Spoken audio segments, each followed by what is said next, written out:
A Revolução Chinesa. A Revolução Chinesa ela foi um processo revolucionário responsável pela transformação da China em uma nação comunista.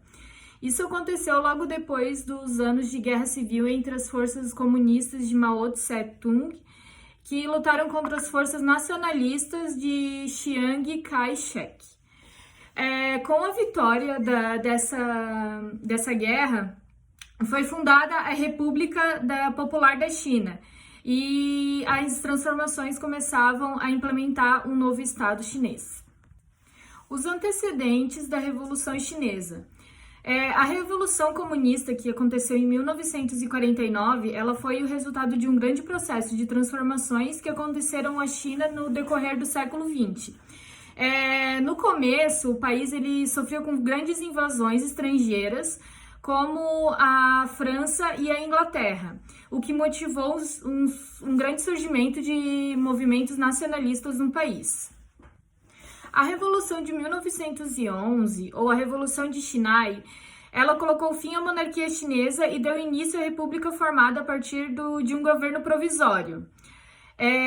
O período que seguiu após 1911 ele foi bastante conturbado na China e a instabilidade fomentou movimentos separatistas em partes do país, como eu disse anteriormente, pela conta da interferência estrangeira que ainda era muito forte na China.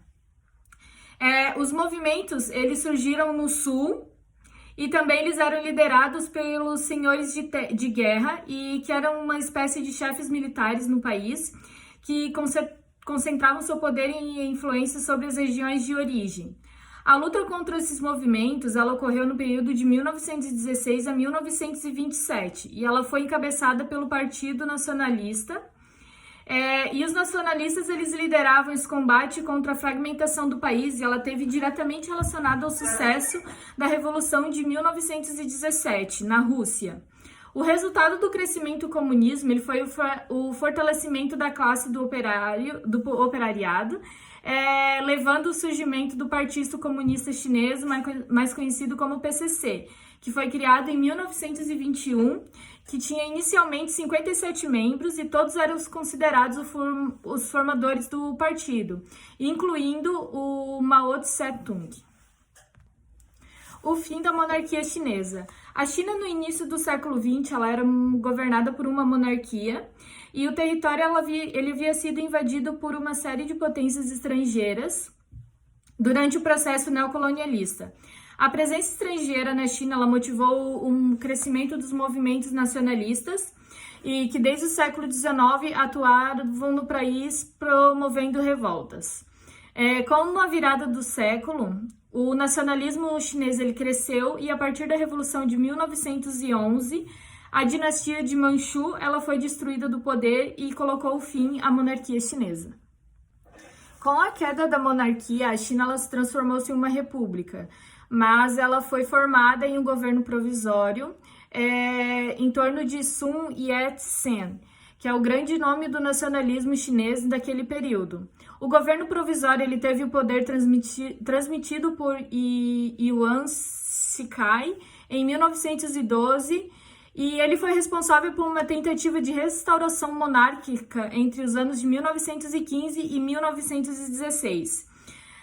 Durante o período de 1916 e 1927, ele foi marcado por uma série de movimentos separatistas entre diferentes províncias do interior da China que lutavam com a independência. Durante esse período, formaram-se diferentes zonas de influência sob o comando dos senhores de guerra da China, chefes militares que exerciam poderio nessas localidades. Uma grande força ela passou a atuar contra os senhores de guerra, para garantir a centralização do poder na China entre o Partido Nacionalista, também conhecido como Kuomintang. Um outro fator que causava um incômodo entre os nacionalistas chineses era a grande continuidade de forças estrangeiras no país. Enquanto tudo isso acontecia no território chinês, outra força despontava naquele país, os comunistas. O fortalecimento do comunismo na China foi inspirado pelo sucesso da revolução organizada pelos bolcheviques na Rússia em 1917. O fortalecimento do comunismo na China nesse período também esteve diretamente relacionada com o fortalecimento do proletariado chinês. Por causa do fortalecimento do comunismo na China, foi fundado em julho de 1921 o Partido Comunista Chinês. Originalmente era formado por 57 membros que levantaram como bandeira a organização do operariado chinês. Entre esses 57 primeiros membros do PCC estavam Mao Tse-tung, nome que seria fundamental no sucesso do partido nos anos seguintes. Guerra Civil. Depois que o PCC foi instituído, tratou de criar relações com o Kuomintang, o maior partido da China naquele período. As ligações iniciais foram bem amistosas, uma vez que, a partir das mediações da União Soviética, o Kuomintang aceitou acolher os comunistas em seus quadros, desde que submetidos ao comando de Suan. A União Soviética também se estabeleceu como parceria econômica de Kuomintang, fornecendo-lhe armas e outros recursos econômicos importantes. O apoio soviético a um partido visto como burguês acontecia porque afirmava que a China não possuía as condições históricas necessárias à transmissão para o socialismo.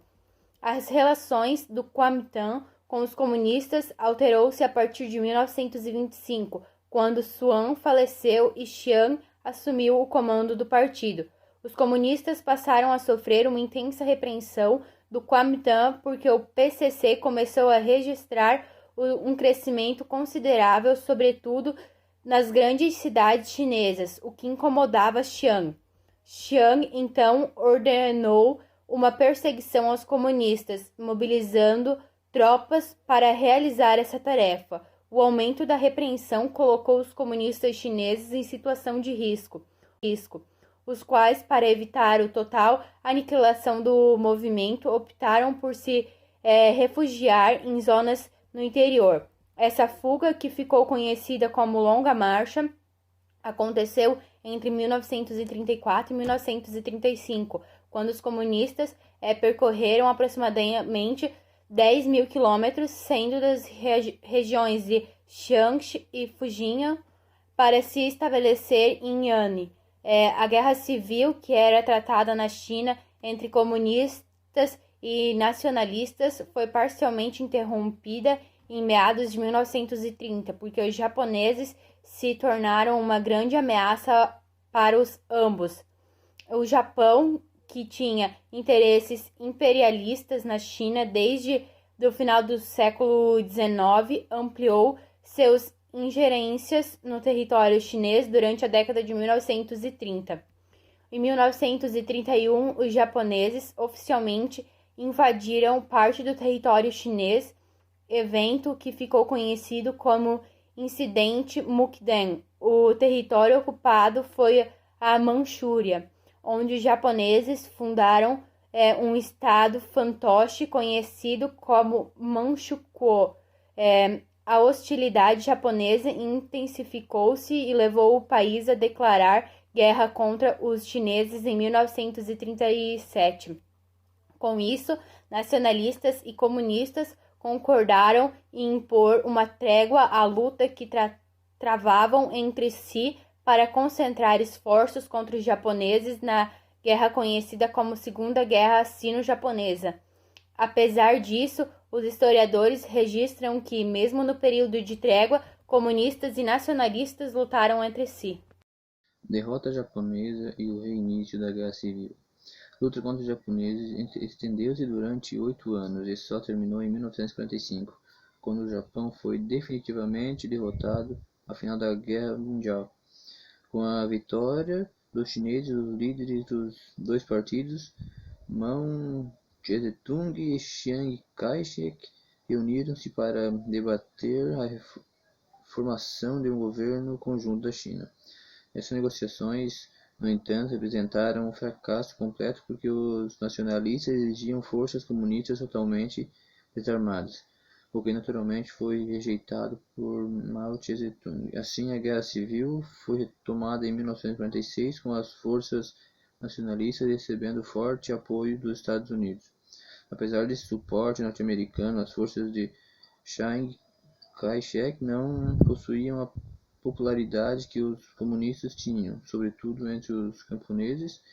Esse apoio existia porque durante os anos da guerra contra os japoneses foram os comunistas que defendiam a população camponesa. Após o reinício da Guerra Civil, as forças comunistas eram superiores a 10 milhões de pessoas, que de 1946 a 1949 foram ampliando seu domínio sobre o interior da China, deixando os nacionalistas cada vez mais isolados nas grandes cidades. Em janeiro de 1949, as tropas comunistas conseguiram a cidade de Pequim. Assim, Chiang Kai-shek, toda a cúpula do Kuomintang e a alta burguesia da China fugiram do país e refugiaram-se na ilha de Formosa. Com a fuga dos nacionalistas, Mao Tse-tung proclamou a República Popular da China em 1º de outubro de 1989 e deu início às transformações que implementam o comunismo na China.